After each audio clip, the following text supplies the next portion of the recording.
It's holiday season in the Czech Republic, but the nation is in mourning. On Thursday, its capital Prague witnessed its worst mass shooting in history. 13 people died, 25 were wounded, and the gunman has killed himself.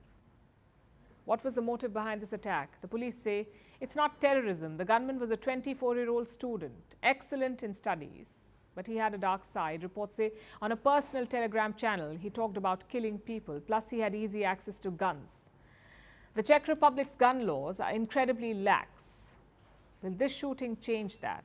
Our next report tells you.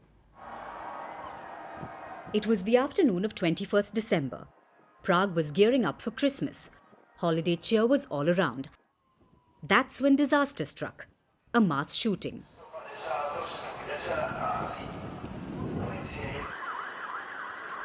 It was the worst shooting in the history of the Czech Republic. 13 people dead, 25 wounded, some of them seriously injured. The gunman too is dead. He was a 24-year-old student named David Kozak. He had no criminal record, but what he did have was a huge arsenal of guns. The information that the shooter is a student of the faculty and that he was supposed to attend a class today, we found that out ourselves.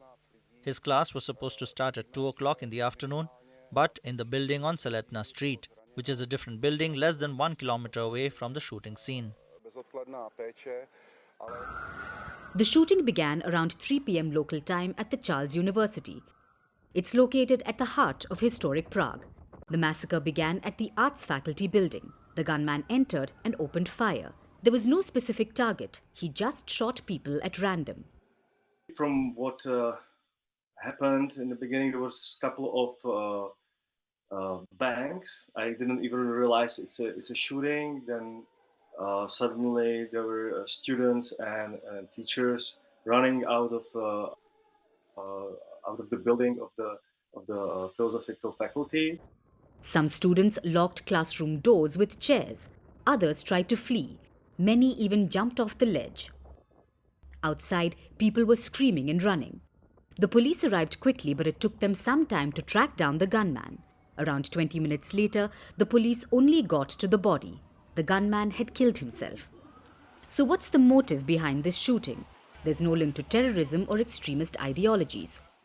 The gunman was not part of any groups, ideological or otherwise. The police say he was a history student and an excellent one at that. So what led him to do this? Well, no one knows yet. But Kozak had talked about this before on his Telegram channel. He treated it like a diary. It's here that he mentioned about a school shooting. He said he always wanted to kill. But those 13 people weren't his only victims.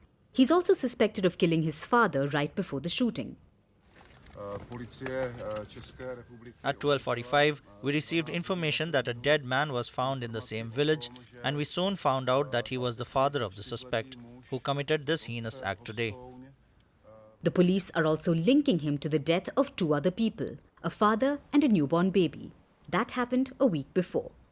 So how did Kozak kill so many people? Well, he had legal guns, several of them. The Czech Republic has liberal gun laws. To obtain a gun legally, a person just needs 3 things: a medical exam, a weapon proficiency exam, and no previous criminal record. As of 2022, the Czech Republic has over 1 million legal weapons. So a man who wanted to kill people, mixed with lax gun laws, has given the Czech Republic its worst shooting in history. Will the country now tighten its gun laws?